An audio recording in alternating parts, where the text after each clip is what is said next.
Hello everyone, welcome to another episode of Prime Take. Today I'm going to have a conversation with a man who has written his name in gold. He's the first man to lead a university from the African continent to lay hands on gold in the World University Games, especially the football tournament. He's the director of sports for the University for Development Studies.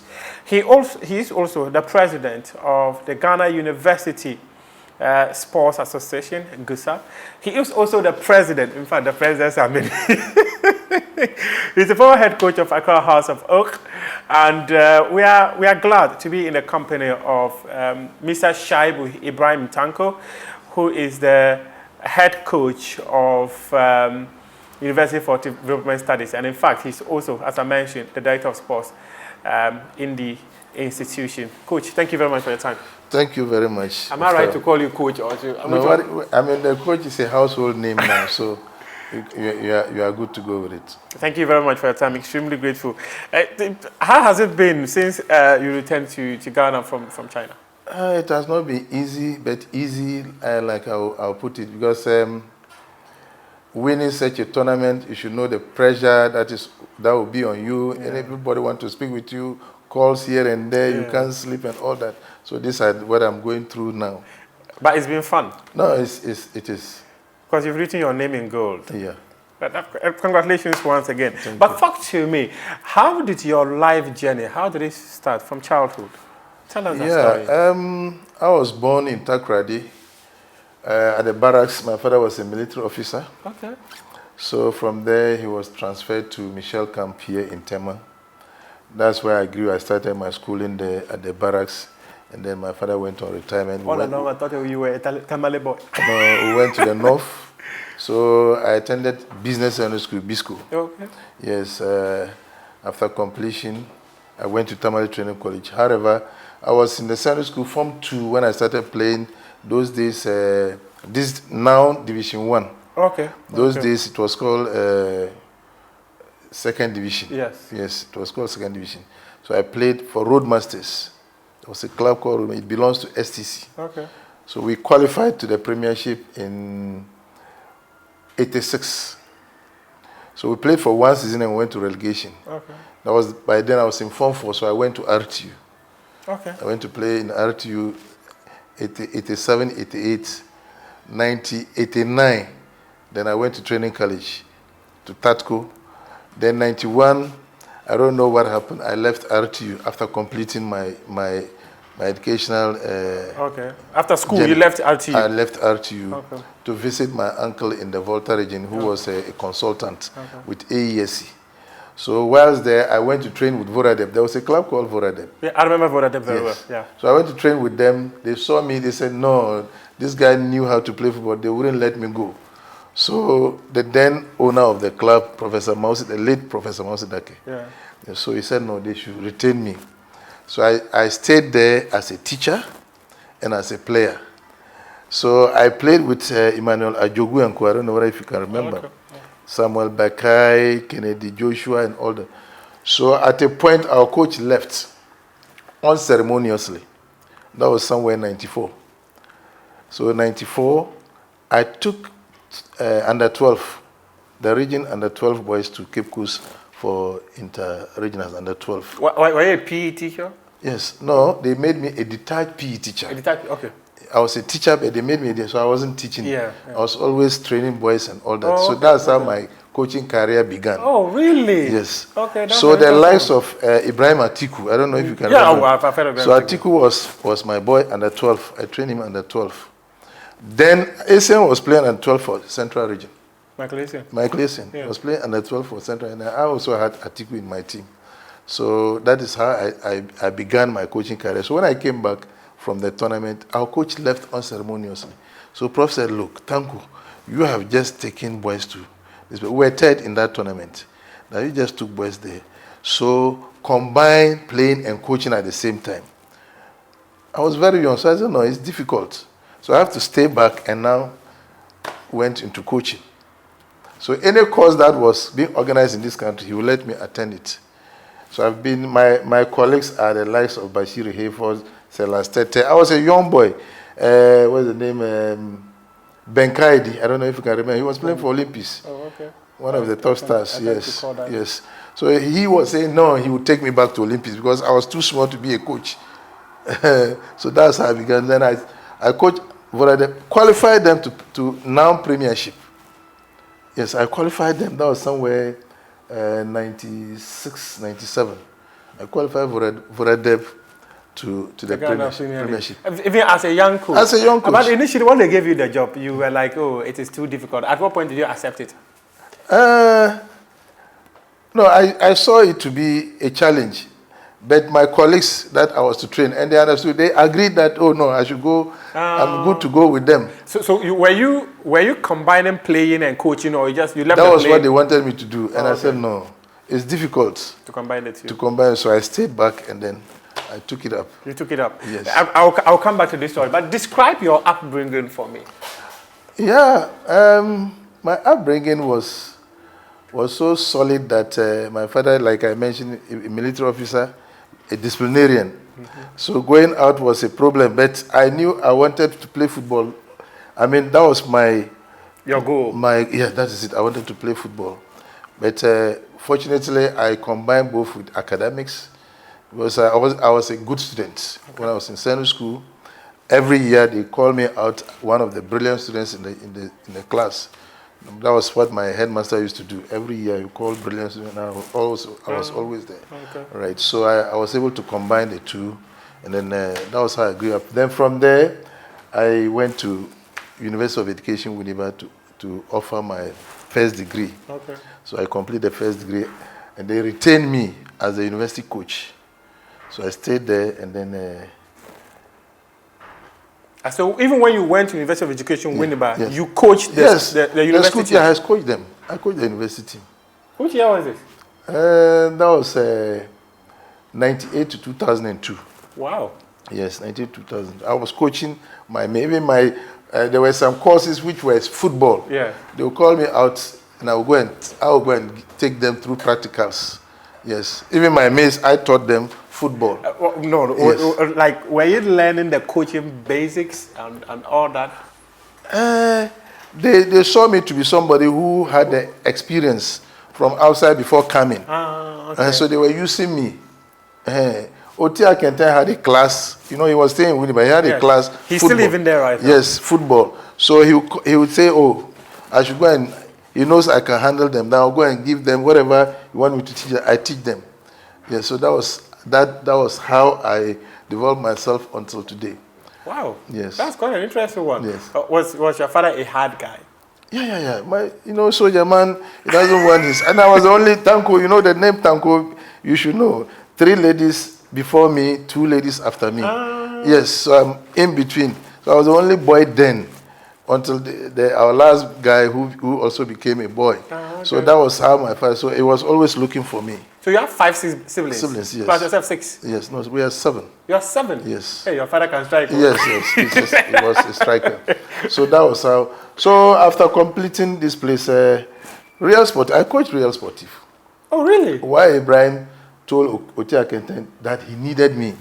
So on completion, straight, university said they should retain me, and he also wanted me in Tema. So I had to move to Tema to coach Real Sportif for 2 years or so. Then the university called me back. So I went back. The then VC, Professor Anna Mohamed said, no, I belong to them. So I had to go back to the university and then start progressing. So when you went back to the university, you went there purely to coach? Yeah, to be a university coach. Oh, then you've been working with students for a very long time? Yes, a very long time. Yes. I coached Tema Youth too. I'm the first coach for Tema Youth. I qualified them to the Premier, the Middle League, and I had problem with Parma. So I had to leave. Tema Youth. So I coached them. Tema Youth was 2004, 2005. 2005, yes. 2005. Yes, I was their first coach. Really? Yaya Mohammed, Edward Afum, they were all my boys. I coached all of them. Yes. Wow, that's quite an interesting story to hear. But what became the football dream? Or because Vodadep asked you to coach, you just decided to stay back and never play the football again? Yes. I was a very good player by all standards. Very good player. I had fans. I'm not hearing of fans. I had fans. You know, they were calling me. I had a name that was very popular in the north. So when you call that name, and I know you know me very well. Which name was that? They were calling me Off the Road. Off the Road? Yes. Yes. If you mention Off the Road, so I have fans, people adopted the name, they are called Off the Road because I knew how to play football. Yes. So why Off the Road? Like you don't play, you don't follow the number. That one too, it came about when I was in senior school Form 1. Oh, okay. We went to regionals. That was 84. Oh, okay. In Kumasi, they host Ashanti region. Form 1 boy, I went to town and I saw that T-shirt. It's written freewheeling off the road. The freewheeling is a small distance, but the off the road was bigger. And I have to show them that I went for regionals. So every day I wear it. Off the road. Then they kept mentioning it, and it became my name. Your nickname. Most people thought because I was a dribbler, I was fast and all that. And I said no, it was wrong. That was how I got the name. But as a footballer, were you a striker or a midfielder or a defender? I was a versatile player. I could play midfield, wings, but most often when I was in Ato, I was a winger. Oh, okay. Yes, but in school setting, I was a ball handler. I could handle ball. Because at some point, our goalkeeper could not kick. He had groin. Very good goalkeeper. He kept for cornerstones those days. Oh, okay. They won the WAFU, Paul Afolandek. Yes, so I'm the one they have to locate to give me the ball, and I'll be able to move with the ball. I was a ball handler.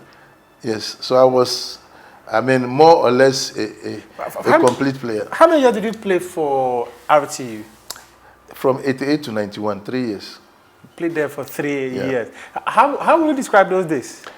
It was cumbersome because a young boy going to meet stars like Mohamed Cho, Ahmed Daoud. I don't know if you know them. I've heard yes, those Cho, names. Ahmed Daoud, Tanko Jetuma, Amingo Mohamed. Amingo Mohamed was a winger. I was a winger. Oh, okay. Yes, so he was a senior player. A young boy coming there, to edge him out was difficult, even though I knew how to play. So I was actually registered for under 20, but I was always in camp with the regular side because of my potential. Yes. Were you part of those group of players that they always accused that anytime you came to Caladon Park, you couldn't beat RTU? Were you part of that? Yes, more or less. I was part of them because I met the stars. Maybe they were ahead. They had their name already. And most of them, with the young ones, home matches, there's pressure there. They always bring us away matches. The home matches there is for the big boys to play. Yes. That's interesting to hear. But let's come back. In fact, I didn't ask this question. You were born in Takrad. Yeah. Per the story you've told. You came to Michelle Camp. Yes. But where are your parents from? They are from Tamale. They are Dagombes. Okay. So you were a proper Dagomba. I'm a proper Dagomba. In fact, a proper Dagbana, not Dagbana. Proper Dagbana, yes, proper Dagbana. Dagbana Nya. Yes, Dagbana Nya. Let's come back to your coaching journey. I recall along the line, you managed House of Oak. Yeah. How did that come about? Yes, it came about as a result of me going to Germany on a course. Okay. I was on a course with Mashu Didi Dramani, Maswell Konedu, Ben Foucault, and myself. Okay. We went to do our license B in Germany. Then we came back. The following year, they called the four of us back to do our license A in Germany.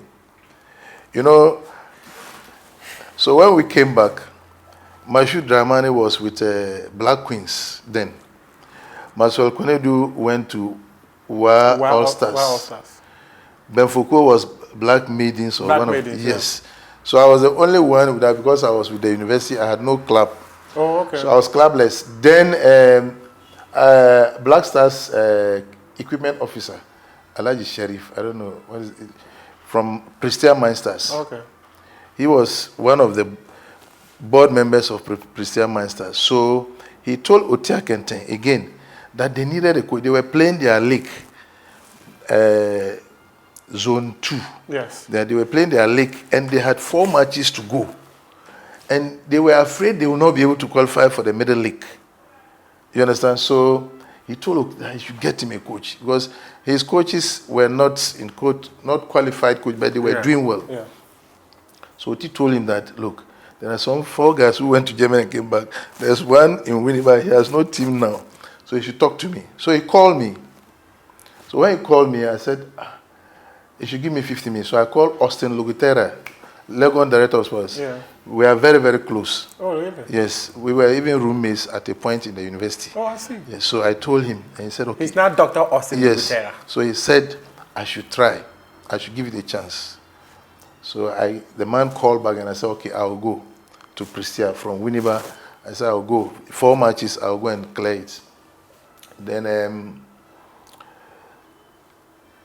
he called me again, and I told him I'll do it. Then he said they were going to play a league match on Sunday. He called me somewhere Tuesday. Yeah. Yes, Sunday they were going to ask you come and observe. All right. So Thursday he called back and said they've postponed the league, but because of me they've organized a match. So Saturday I didn't know that area. I only know Takoradi, Prestia, and that. So they directed me where to pick car in Takoradi and then be with them. So I did that on Saturday. I got there. They came and picked me at the station to the hotel where I was to stay. Meanwhile, when I was going out, I carried my truck down, the newly tracksuit that I brought from Germany. Yes, I brought it. I always walk with my stopwatch. Yeah. That's my equipment. Yeah. And a whistle in the bag. Then when I got there, they played a match on Sunday. So I watched the match. And then they followed me up to the hotel to find out if... What you observed? Yes. So I told them that indeed, if they want me to coach this team, then I don't have to go back, because if I coach this team and they are not doing well, people talk about me, not even the team. So they were surprised that, we said you should come and watch the match and go back. Now that you are... I said, yes, I'll stay for 1 week. I was then free in the university, so I went. I stayed 1 week. We played a match against Cornerstones. It was a home match. They scored first. We equalized and beat them 3-1. Then the next match was against Bibiani Gold Stars. So I left office for 1 week, so I had to come back.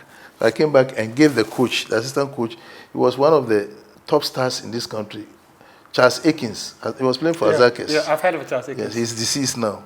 So I gave him a program, what they should do. Then I'll meet them there in Bibiani. So I came down. Tuesday, I left here. I passed through Accra here and went and met them there. They came late in the night. So I met with them, and then we did whatever. We drew that match. Let's come and see Prestia. Prestia was, they said they've never won him or drew a match there. We drew that match. Then, from there, I came back again and gave them program, because they have to travel back. Yeah. So I gave them 1 day. So you were giving them program to work with? Yes. So Saturday, I set off again to that place. We had another home match against another team from that area. I've forgotten the team. We beat them 3-0. That one was 3-0. Then the last match, there was a team at this place called Starkey's FC. And they said the team could play football. I said, okay. Because of that, they said they can play. I will stay in Prestia. So I stayed in Prestia and prepared them when they play goalless draw. So we qualified to play the Middle League. So I called them. I said they should come. I prepared budget for them. For winning. They should come and stay at the sports college for me to train them for the 2 weeks for the Middle League. They came, and then I prepared the team for that tournament. That was the year Midiama couldn't qualify and bought that team. I was the one who brought... I remember Kesben. Yes. They bought Kesben and turned it to Midiama. Yes, I recall. So we played our first match against Midiama. The match was super. Very good match. So people were wondering who is coaching them. That was even the day I got to know Tony Bafu. Oh, really? Yeah, he came down and shook me. And I said my team played very well. You understand? That was how I became free with him. That was the day. I see. Yes. He said my team played very well. The way they played, he really admired it. Meanwhile, we lost the match 1-0. Then the following match, we and Dwarfs again. What we did to Dwarfs also had a penalty. 88th minute, they also scored. So our last match was against a team from Kumasi. We beat them 2-0. So we couldn't qualify. But most of the boys were bought from that team. Because they had seen talent. Improvement. Yes, there was one Nyame, he went to Kotoko. Oh, okay. Yeah, and so many of them. when some went to Medium and all that. So that was how Has saw me. As we're looking for a coach, because Parkwisi was then there. Yeah. Yes, so they were looking for a coach, and somebody told them about me. So one day I was there, and then Fred Crenson called me. That Fred Crenson, he was the CEO of the club. Yes, he was the CEO. So he called me that he wanted to meet with me in their secretariat. So I went there. I met with them. We had discussion, and that was when Kotoko. He didn't even know that I was the one who coached. As for Kotoko? Yes. So they said, wow, they watched that match. The team really played. So that was how I went to Has. So when I went to Has, we were to play a match. I went there on Thursday or so. Yeah. We played a match against one team like that and lost. So immediately they sacked Parkwisi. They sacked him and I took over. And this is your coaching job? Yes. So I took over. I handled them for 1 week, went to play Brekum Arsenal. That was the time they were terrorizing people there. But we beat them 1-0.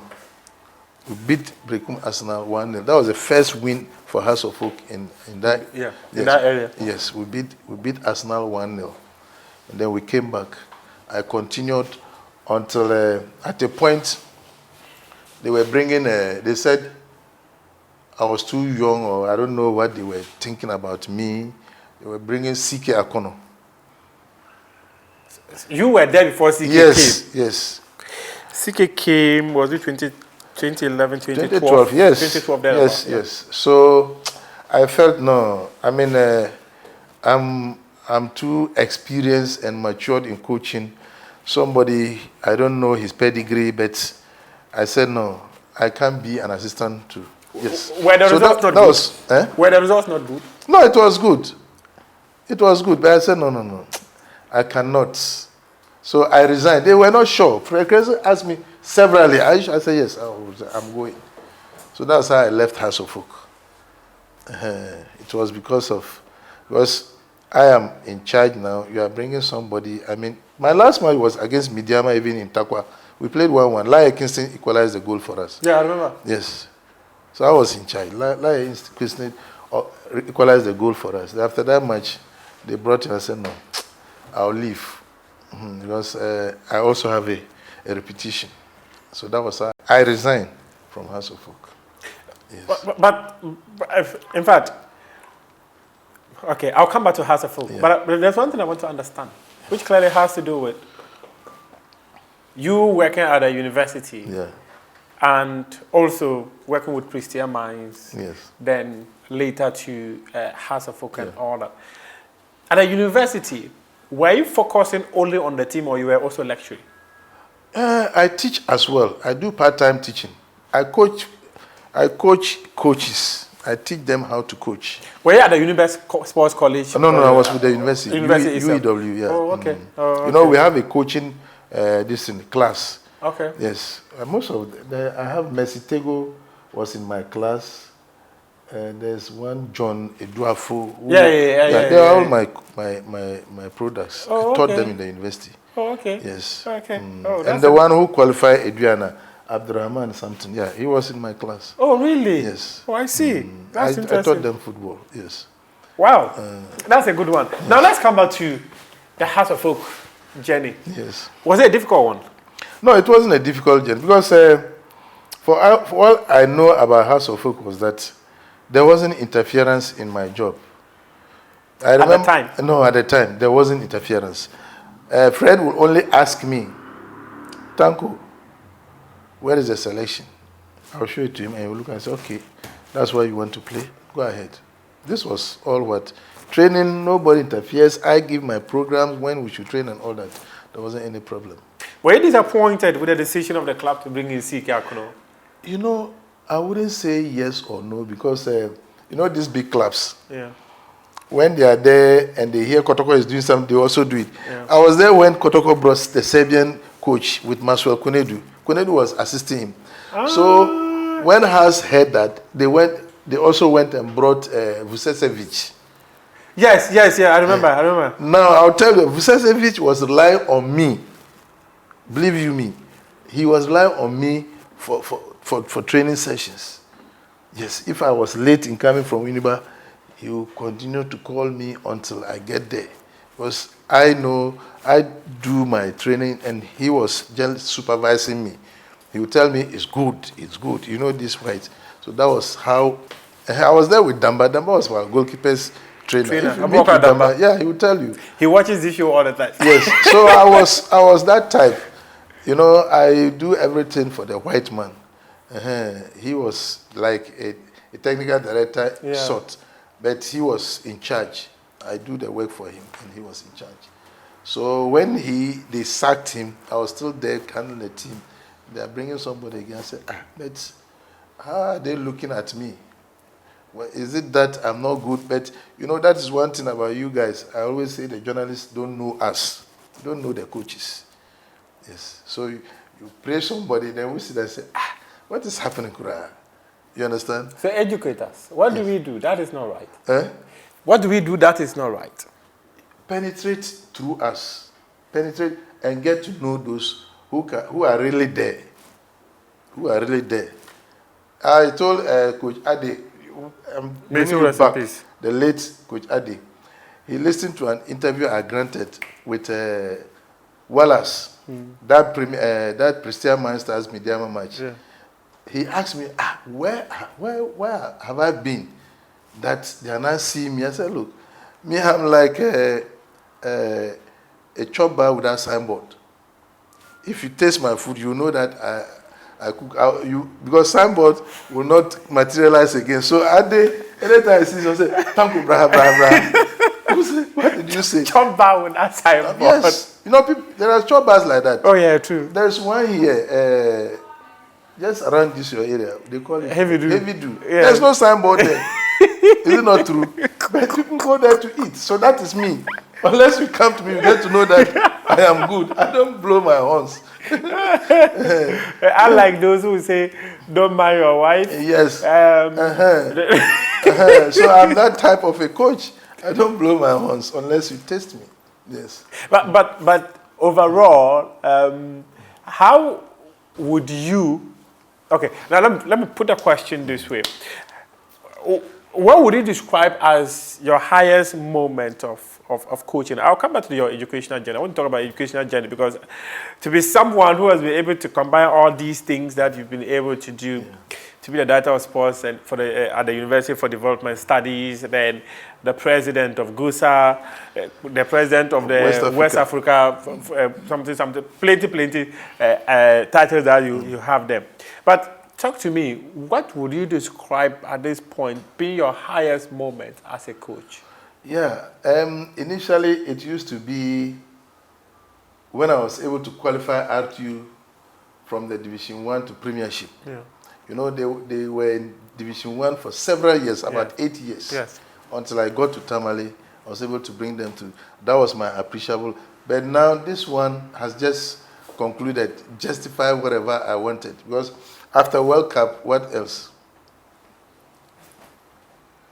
That's the question I ask myself every day. When I wake, I say, so after World Cup, which competition do I want to win again? Maybe win the Ghana Premier League. No, it's good to add it to my CV. It's good. But where? If a club come calling. All right, that's just if a club comes calling, won't you take it? Yeah. Let's see how it goes. No, here's a question. If a club comes calling, would you take it? No, at the right moment, I'll go. Okay, definitely. Yes, so if you win the Ghana Premier League and you add it, but what would you describe as your lowest moment? I don't really have lowest moment because I excel everywhere I go. That is myself. I always excel because I always give my best wherever I go. I always give of my best. I'll leave and the people, they would have wished I stay with them and all that. And that is what I always like to hear. I'll leave a place and they say, why did he leave? I don't want to leave without footprints. I always leave with footprints. Yes. Okay. Now let me focus on your educational journey. Yeah. You mentioned RTU. Let me speak about RTU. Going back to take up the RTU coaching job. Yeah. What influenced that decision? Yes. when I was in Winnipeg, I came to Accra here. I went to mosque at Legon with Damba. So we were there after the mosque. One professor, Professor Mahmoud, I don't know whether you know him. No. Professor Mahmoud is with the business school. He said, we are there and R2 is in the doldrum. So I told him that both of us are here. If you wait, when we get there, we'll see what will happen. So when we qualify, I met him and I told him, I told you when I go back, I'll do it. Yes. There's this man, Karim Starboy. Yes. I don't know whether you know him. Oh, I know Karim Starboy. Very good. Starboy is a very popular. So when I was playing, the day I found myself in Tamale, I need to speak to Starboy. Very good. So when I was playing R2, he was a team manager. Okay. He was a team manager, and he liked me so much that he got to know about my coaching prospects. When I got to UDS, he said no. They gave him the CEO this thing. He said no, I have to come and coach the team. He called me. I should come and coach the team. I said okay, I've heard you. Because I respected him so much. So that was how I got myself involved with R2. So first year, second year, third year. I was using the same UDS students. So it was UDS students I was using to play for R2. We qualified with the students. So that's how we qualified. 3 years. So, you know, UDS, we give scholarship to our students. Yeah. Yes, so because of me, they don't complain about money and all that. Because there were always stories about salaries not yes, coming. It was because of me that they were quiet. In fact, at the point, players wanted to boycott. Yes. So everything was on me. I have to talk to people, do this, we are begging, look for money. This was what I was doing. So I really worked for RTU until we qualified. When we qualified, we played one season. Our last match was against House of Folk here. We beat them 4-1. 4-1, I remember. People said we bought them. I said, where is the money? Even food. After that match, the food to get and eat that night was a problem. Because Jaula had traveled to Kumasi. He didn't want, he was afraid we would go to relegation. Because if we had lost that match, we would have gone to relegation. But we beat us 4-1 here. And we went to his house, waited. He went to Kumasi. He came back around 10. That was then they brought us food to eat. The players, I mean, even the players, breaking them, talking to them to break, we couldn't do that. So some of them got angry and all that. Rashid, Alassane, I don't know if you... Most of them, they left. But I mean, even law referred to give it to them. Was not there. How do you buy my... Muntari, how can you buy Sule Muntari? How do you bribe Muntari? And there was one striker in... he's gone to... He even went to the World Cup. The last World Cup. Yes, they were all in the team with me. Yeah, I remember. Yes. So that was... When we finished, I said, no, the burden was too much on me. So I resigned. That's how I left RTU. I resigned. They did everything on me. Players were struggling to survive. To survive. That was the team. No money. Nobody's helping. Nobody is helping. How were you able to bust yourself to come and play matches then? It's not easy, my brother. Up to now, I don't know whether things have changed.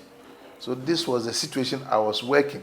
But somebody will see somewhere, the coach is not, it's not the coach. Look, I need support. If I got the support, I would have won league, because most of the players have gone to win league with other clubs. We have Frimpong, we have Sadat Mohammed, we have Hider. I mean, so many of them.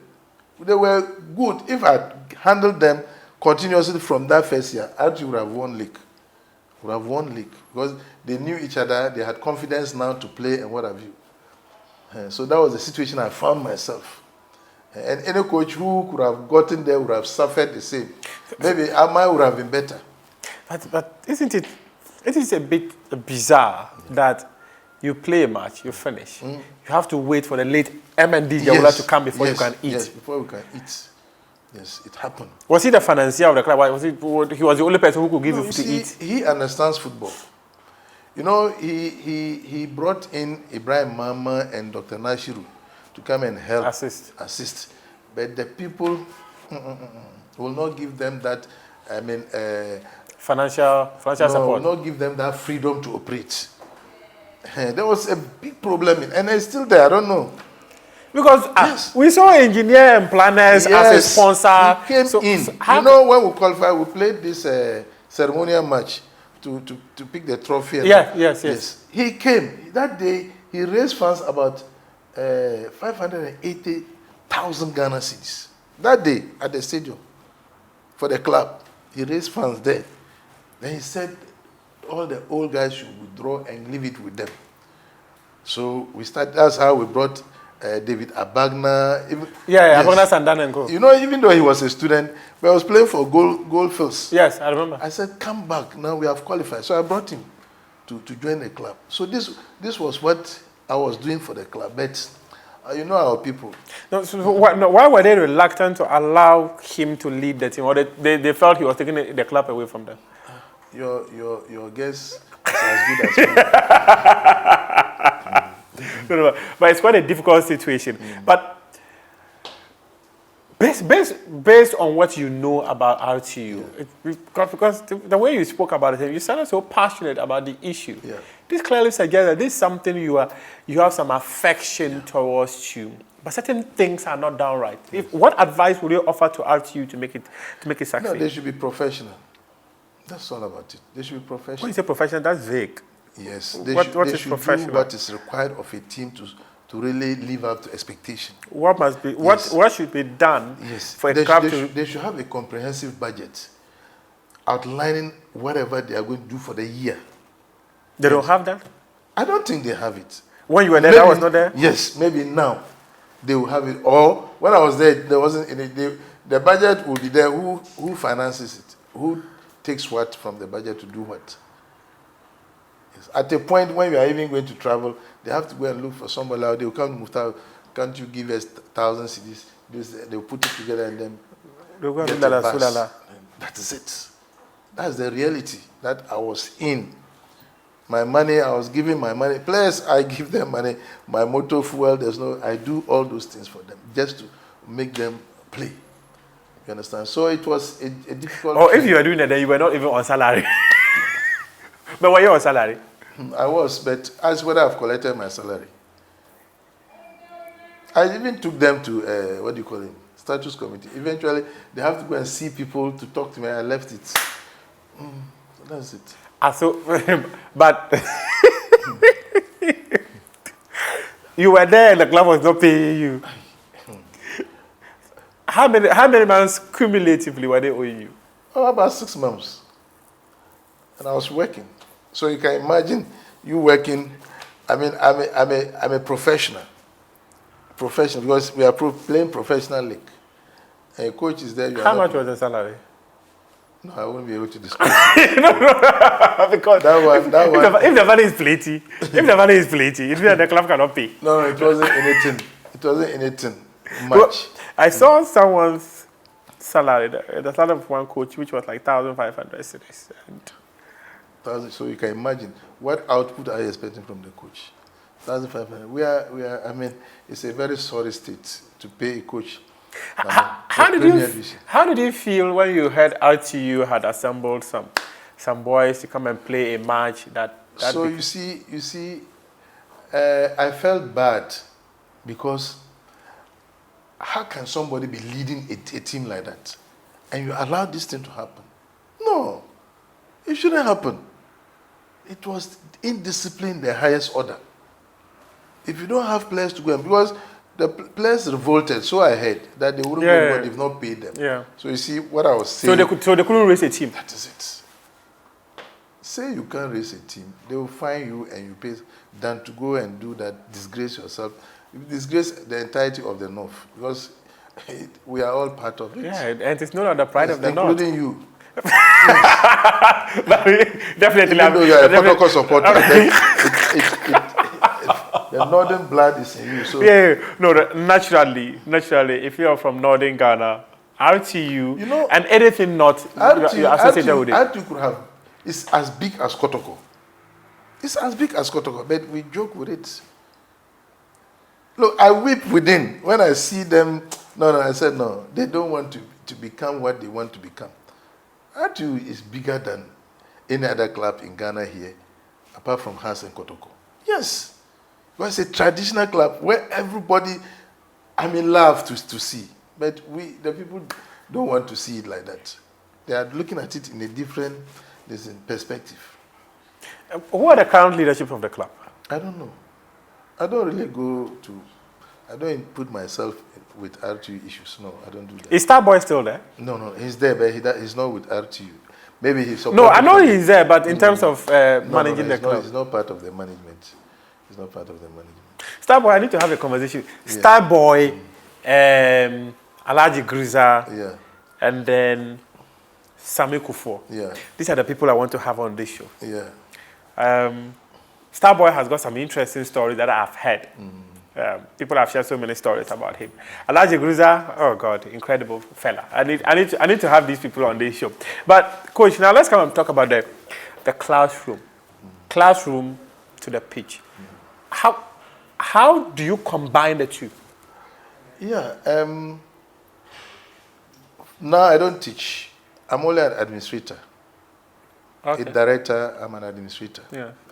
Yes. So I sit in the office, I do my office work, whatever, I write letters, I do whatever, planning, everything, send to the university, then I pick it up. I do something like a composite something. Yeah, then I'm picking, this time I'm going to do this. And I go to the field myself because the players themselves want to see me coach them. And so I'm not an armchair director. I'm the type who is on the field. Actively involved. Yeah, proactive on the field. So that is how I live my life in the university. So at this point, you don't teach? No, I don't teach. Oh, wow. We have just established a physical education department. Okay. Maybe they'll ask me to come and teach an aspect of it. Oh, okay. Fine, that's okay. Okay. But let's talk about the World University Football Tournament. Yeah. You started with the Gusa Games. Yeah. In fact, I'll be jumping the gun. Yes. Let me come back. At what point did you decide that you wanted to be the president of Gusa? Remember in 2018, you and I spoke at the University for Development Studies where you had your Gusa Games there. Hosted, yes. Yeah. At a point that I noticed that I could be the president of Gusa was when I became the director of sports in the university. You know, initially I was a technical director, technical committee chairman for Gusa. Okay. So I've been within the ranks of Gusa for 7 years. I've been the technical committee chairman. So all those faces, the experienced one have retired. So I saw the need that no, I can be the president because I know how Gusa has been run and all that. So that was my motivation that I stood for the election and won. Yes. So this is my second term. Yeah, yes, my second term. Yes, so that's how I became the president. But as a leader of Gusa, what are the 3 key things that you want Gusa to be or you want to do for Gusa? Yeah, you know, Gusa is about students. It's about students. I mean, we want to really push Gusa to a level that, I mean, will really be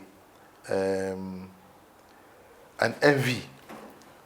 A target of envy for other institutions? Other institutions, yes, because we have other associations who are non-functioning. Yeah. Yes, but Gusa is always, I mean, at the threshold because we have to showcase whatever we have. So that is 1. And 2 is to make sure that Gusa, I mean, live up to expectation, stay at where we are, not to go down. Because if we are not careful, some of the universities may bring down Gusa as people are looking at us. And the 3rd one is to, I mean, make sure that Gusa, I mean, is exposed to the international world, which we started last 2 years. Because one of our girls won high jump World University Games. Rosie Yeboah. Yeah, we took her there to win. And that was the first ever time Ghana has, and then our position changed in the world ranking. Yes, from wherever we were to 32 in the world. And, but why do you have 3rd in Africa? Why do you have a fear that some universities may bring down Gusa? You know, most of them don't really understand what Gusa is about. So educate them. What is Gusa about? For instance, finances. You cannot do anything without finance. You understand? The association doesn't have money? We don't have money. We don't have sponsor. We get our monies from the universities. Every student pays 3 cedis to GUSA. Every student in a university. If you have 1,000 students, every student will pay 3 cedis to GUSA. Okay. But some of the universities are not paying. They will shortchange you. If they are 10,000, they will say they are 2,000. Look at it. You are going to organize games. You are going to have media. You are going to pay officiating officials, accommodation, feeding, and all that. Buy equipment.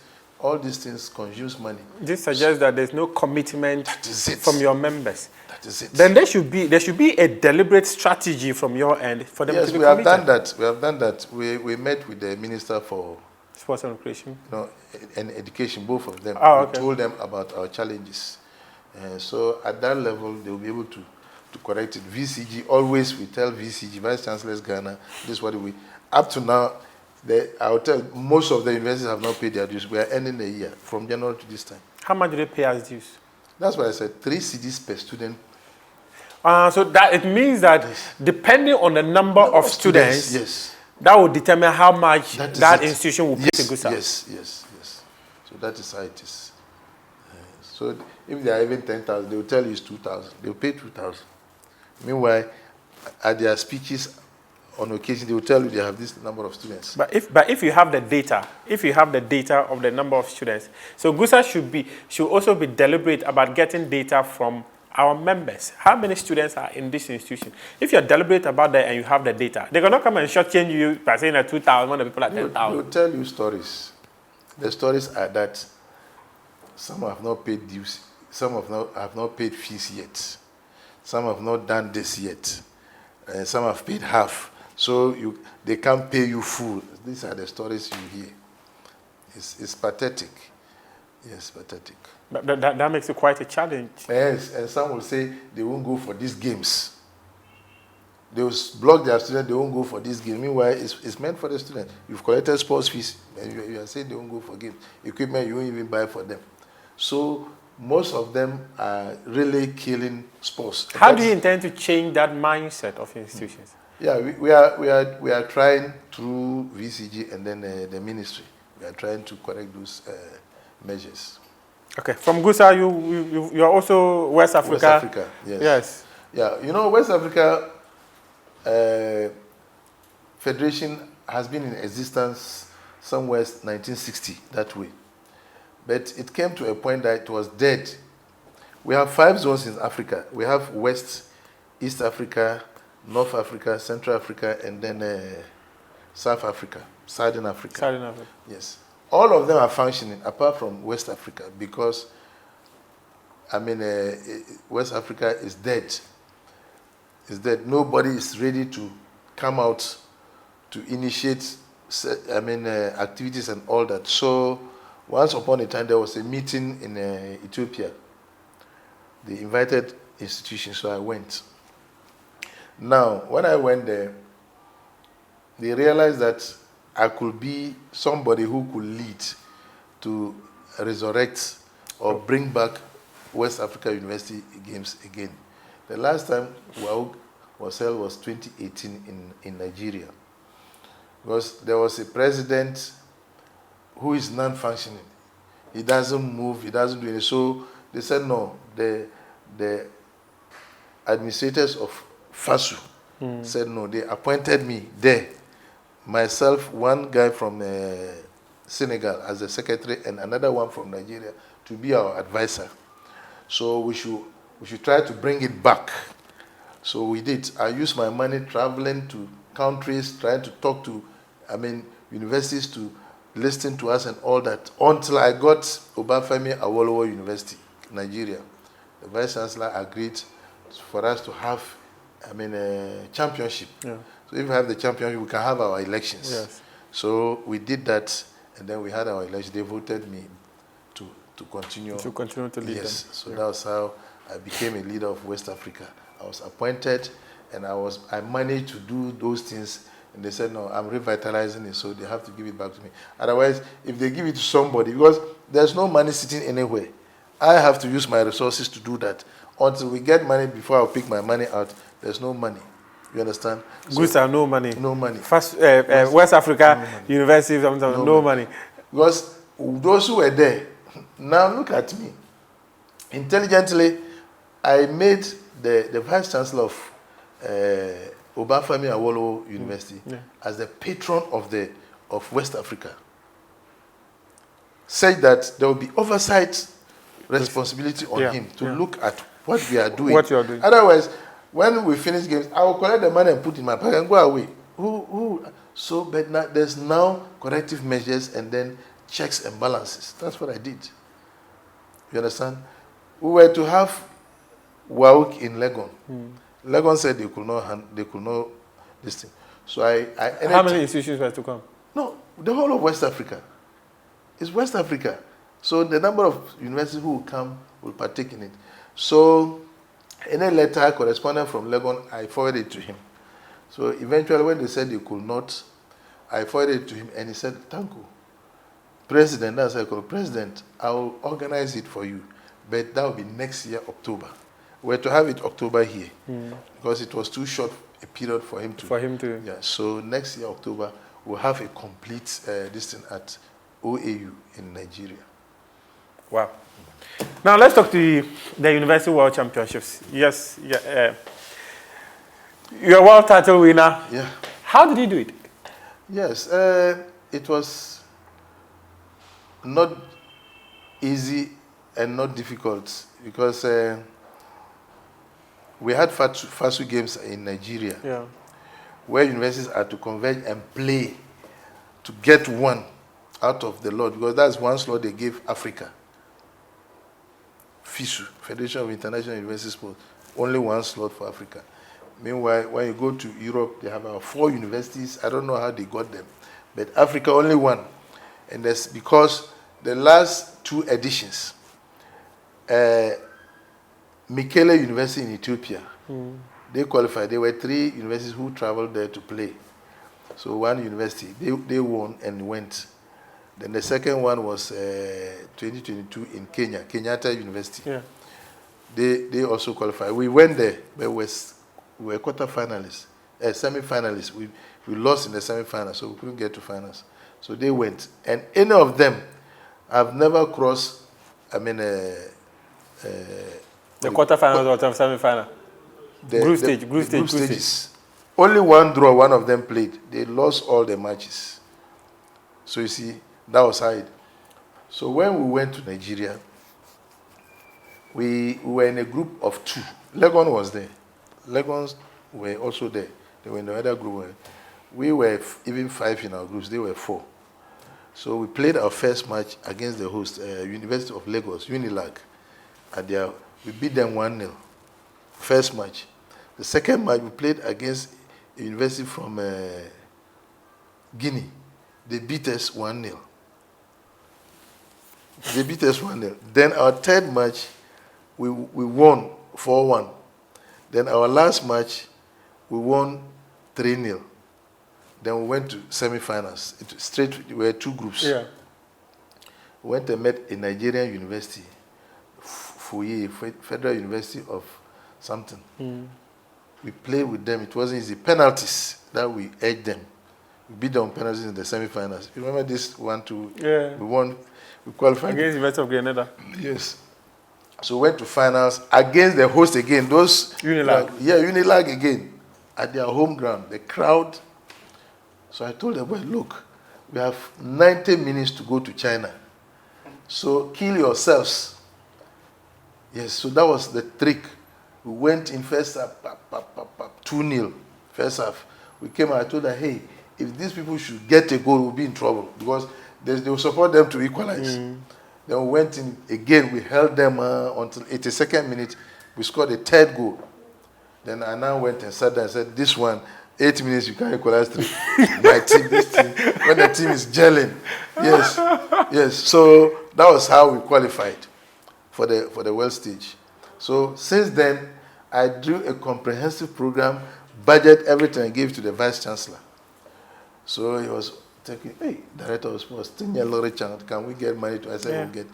And the issue is, initially, they didn't know that when you go, whatever expenditure, they will pay you back. Your ticket, your everything, they will pay you back. So that was what made them to become relieved. Okay. So I did everything. And then on the 4th of July, we called for camping. We took them through, I'm a medical doctor, they took them through, checked their medical check. We did everything, including ECG. Yeah. We did everything to make sure that we have players who are fit to go. So fortunately, we were on holidays. We vacated 1 week, then we called them to come. Yeah. Those of them who go to this, TTFPP, we have that, we wrote and they granted us, they shouldn't go, so they all came to come. We started our preparation. We went to Brown region to play match. We played Karela there 2-2. There's an academy there. We played them 1-1. We stayed there for about 5 days. Then we came back to Tamale. We played RTU and played another team like that, Northern City. Yeah. Then we drew with RTU 2-2. We beat Northern City 3-1. Yes. Then we now proceeded to the Safie. We wanted to play Tech and Legon, but they went on holidays. Yeah. So before then, we spoke with GFA. So GFA granted us their Pram. Yeah. So we're in Pram for 10 days. Yes, and then we requested for kits too. They should give us kits. So they said, unfortunately, their jerseys were out of stock, but they had the tracksuit. Yeah. So that was what we took. And then we now come to Emplane to China. And you won it. So that was the journey, yes, to China. It wasn't easy. All the matches were not easy. Yes, all the matches from UAE to Paulista University. Paulista, they are the defending champions. Yeah. Yes, they won it twice. So this would have been the third one. This would have been their third consecutive. Yes, they knew how to play football. And you consider within 19 minutes, 19 seconds. 19 seconds. 19 seconds. Into the game. Yes. But you were able to come back. Yes. We were able to come back because I told the boys that this team, until the last whistle, you are not covered. One of your boys, when I had them on radio, said that you always tell them that if you want to achieve something you've never done before, you have to do something you've never done before before you can achieve it. Yes. They were like, that's the message you often gave to them. Yes. And to achieve what you've never done, what you've never got, you have to do what you've never done to get it. To get it. Yes. Wow. What next for Coach Tanko? Yeah. For now, I mean, I'm still focusing on the university because winning World Cup means a lot. You have to go and defend it. Now, most of these boys may be completing. We have about 6, 7 of them who are doing their masters. Their masters, yes. Yeah. They told me. Their masters, yes. So they will definitely phase out. And fortunately, as they were playing, we have another group of players who are equally good as this one. But because these ones are a little ahead of them, we couldn't travel with them. Yeah. So now my focus is to work on them. And that's what I'm going to do. Build them up to be able to cope. I mean, join this group for the title defense. You get them for the title defense, and when the club also calls you answer the call. I would have mentioned my Kumasi Asante Kotoko. However, we have a coach. Abdul Karim Zito is our coach for now. Yes. Chris, thank you very much. We are extremely grateful. Coach Shaibu Ibrahim Tanko, our guest on Prime Take. Continue to enjoy the rest of our programs. We appreciate your company.